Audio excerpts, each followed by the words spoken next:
मैं आपको बताऊं, हरियाणा की जो भूमि है वो किसान और जवान की भूमि है। 10 साल की जो हमारी सरकार थी कांग्रेस पार्टी की, हुड्डा साहब हमारे मुख्यमंत्री थे, तो हरियाणा पूरे देश में नंबर 1 के नाम से जाना जाता। प्रति व्यक्ति निवेश में नंबर 1 था। हरियाणा खिलाड़ियों के सम्मान में नंबर 1 था, किसानों के सम्मान में नंबर 1 था, शिक्षा, स्वास्थ्य, रोजगार में नंबर 1 था। आज कहीं ना कहीं वो हमारा हरियाणा पूरे देश में पिछड़ गया है, जिसको वापस नंबर 1 हमें लेकर के आना है। वो काले कानून जरूर वापस लिए, लेकिन अभी भी ना तो किसानों के पास एमएसपी है, ना उनकी फसलों के सही दाम है, ना बीमा योजना है, ना बीज और खाद की व्यवस्था है। कैसे हमारी पहलवान बेटियों को, खिलाड़ी बेटियों को इस सरकार ने सड़कों पर घसीटने का काम किया, लेकिन कांग्रेस पार्टी ने, हुड्डा साहब ने उनको जुलाना से टिकट देकर के चुनाव लड़वाने का भी निर्णय लिया। और बजरंग पूनिया जो हमारे बहुत बड़े एक अंतर्राष्ट्रीय स्तर के खिलाड़ी हैं, उनको किसान कांग्रेस का वर्किंग चेयरमैन भी बनाया। सबसे पहले आपके चैनल के माध्यम से मैं कांग्रेस पार्टी के शीर्ष नेतृत्व श्री राहुल गांधी जी, हमारे अध्यक्ष श्री खड़गे जी, केसी वेणुगोपाल जी, हरियाणा के देश के सबसे सर्वोच्च किसान नेता चौधरी भूपेंद्र सिंह हुड्डा जी, पार्टी के अध्यक्ष चौधरी उदय भान जी, और मेरे जैसे लाखों करोड़ों युवा दिलों की धड़कन भाई दीपेंद्र हुड्डा जी और यूथ कांग्रेस की राष्ट्रीय लीडरशिप का धन्यवाद करना चाहता हूं, जिनकी वजह से मुझे चुनाव लड़ने का अवसर मिला। सर, आपको ये बहुत बड़ा अवसर मिला है। हम भी देखते हैं, लोग लगे रहते हैं 10-10, 15, 20-20 सालों से। तो आपका जब चुनाव जीतने के बाद आपके विधानसभा की जनता के लिए क्या मुद्दा है? देखिए, जैसा आपने कहा, वर्धन यादव को आज जो मिला है, जो कांग्रेस पार्टी ने चुनाव चिन्ह देने का काम किया है, वो कोई 2-4-10 दिन या महीने की मेहनत से नहीं दिया। वर्धन यादव पिछले 15 सालों से निरंतर पार्टी में, संगठन में मेहनत कर रहा है। कश्मीर से कन्याकुमारी, कोहिमा से कच्छ तक हर एक प्रदेश की राजनीति और संस्कृति को मैंने समझा है, सीखा है। उसके बाद मेरे नेता दीपेंद्र हुड्डा जी ने मुझे यहाँ से चुनाव लड़वाने का अवसर दिया। आपके सवाल का जवाब, जैसा आपने पूछा कि अगर जीतते हैं तो, आज पहले इस चुनाव को जनता का चुनाव बनाना मेरी प्राथमिकता है। बादशाहपुर विधानसभा का एक एक बुजुर्ग, एक एक माता, एक एक बहन और एक एक युवा साथी आज इस चुनाव को अपना चुनाव समझ करके लड़ रहे हैं। हरियाणा के अंदर कांग्रेस पार्टी की पूर्ण बहुमत की सरकार बनने जा रही है और बादशाहपुर विधानसभा में बहुत ही बेहतर मुद्दों के आधार पर हम लोग चुनाव लड़ने जा रहे हैं।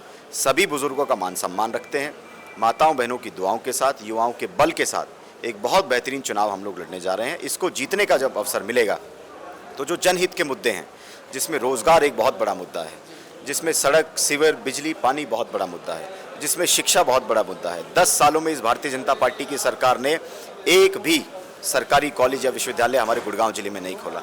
10 साल की इस भाजपा सरकार ने स्वास्थ्य सेवाएं संबंधित जितनी भी जो हेल्थ हॉस्पिटल्स हैं, जितने भी हैं, उनको सबको ठप कर दिया। एक सरकारी हॉस्पिटल है गुड़गांव में, उसको तोड़ करके पार्किंग बना दिया। तो गुड़गांव जिला वो जिला है जो 60% रेवेन्यू हरियाणा सरकार के खाते में देता है, लेकिन आज भी हम मूलभूत सुविधाओं के लिए बहुत परेशान हैं, बहुत वंचित हैं।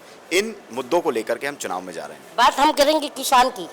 हरियाणा की जो है उत्तर प्रदेश, बिहार से कंपेयर होता है कि हरियाणा का किसान होता था कि हरियाणा का किसान बहुत संपन्न है और जो है यहाँ की किसानी जो है मेन प्राथमिकता मतलब होती है लोगों की।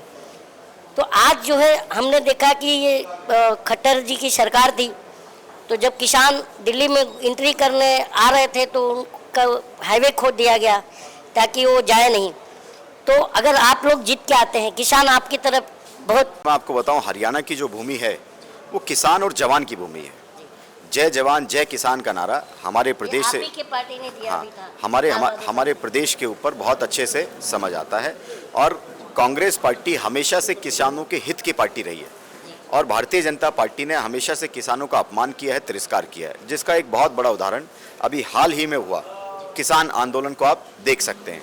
750 किसानों की मृत्यु हो गई, लेकिन इस भाजपा ने अपने कानूनों को वापस नहीं लिया। तो इतना बड़ा आंदोलन आज देश में हुआ। कांग्रेस ने उन्होंने वापस लिया और प्रधानमंत्री टीवी पे आए कि बोले मेरी तपस्या में कोई कमी रह गई।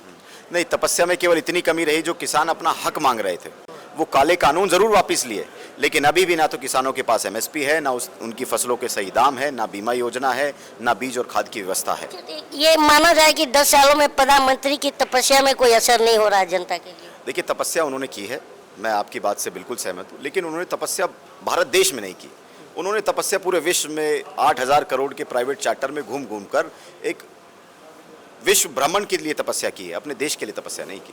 देश के लिए तपस्या नहीं करी। और मैं आपको बहुत ज़्यादा हार्दिक शुभकामनाएं देता हूँ।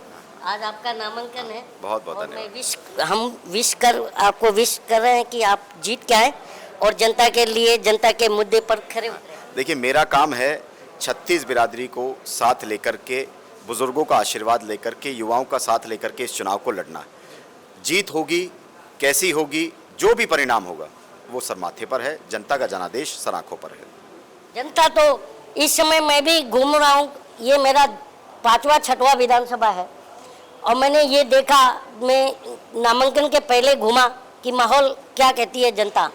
तो जनता का मूड जो है पहलवान आंदोलन से और किसान आंदोलन से बदला हुआ लगा।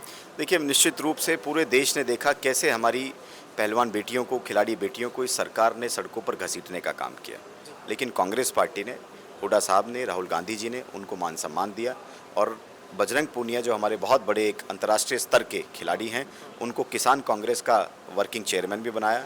विनेश फोगाट जिन्होंने हमारे लिए तो हरियाणा प्रदेश के लिए, देश के लिए वो गोल्ड जीत कर ही लाई हैं, चाहे उनके साथ कोई भी घटना घटित हुई हो, लेकिन आज गोल्ड का सम्मान, स्वर्ण पदक का सम्मान आज इस देश ने दिया है।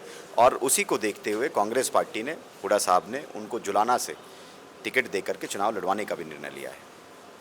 थैंक यू सर, हमसे बात करने के लिए। बहुत बहुत धन्यवाद। और ये थे वर्धन यादव जी, और आज इनका नामांकन भी है और 2:30 बजे इनका नामांकन है। और इनके विधानसभा में मैं हर गांव में घूम करके जनता का क्या मूड है वो भी मैं दिखाऊंगा आपको, जनता क्या कहती है। और इस समय हरियाणा का जो है स्थिति यही है कि इस बार कांग्रेस की लहर लग रही है।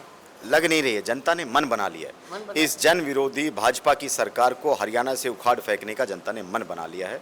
कांग्रेस पार्टी की सरकार, हुड्डा साहब, उदय भान जी के नेतृत्व की सरकार हरियाणा में बनने जा रही है। श्री राहुल गांधी जी के आशीर्वाद से, श्री खड़गे जी के आशीर्वाद से, श्री केसी वेणुगोपाल जी के मार्गदर्शन से।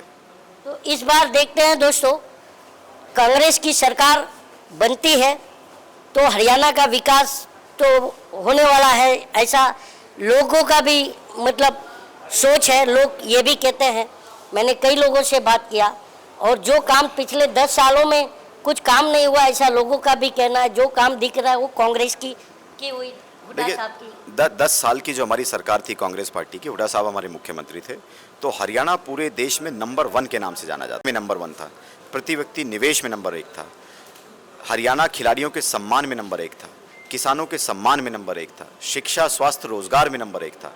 आज कहीं ना कहीं वो हमारा हरियाणा पूरे देश में पिछड़ गया है, जिसको वापस नंबर 1 हमें लेकर के आना है। मैं ये बात भी क्यों कह रहा हूँ, क्योंकि उत्तर प्रदेश, बिहार में आज के 10, 20 साल पहले गाना मैंने बजता हुआ सुना था कि जगहे किसान तो बनी राज हरियाणा। तो मतलब ये था कि किसान हरियाणा के संपन्न थे। आज वो किसान 10 सालों में फिर से जो है दुखी हो चुके हैं। तो देखते रहिए, फिर हम और विधानसभा में इनके चलेंगे और जनता क्या कहती है वो भी आप लोग के सामने लाएंगे। जय हिंद, जय भारत।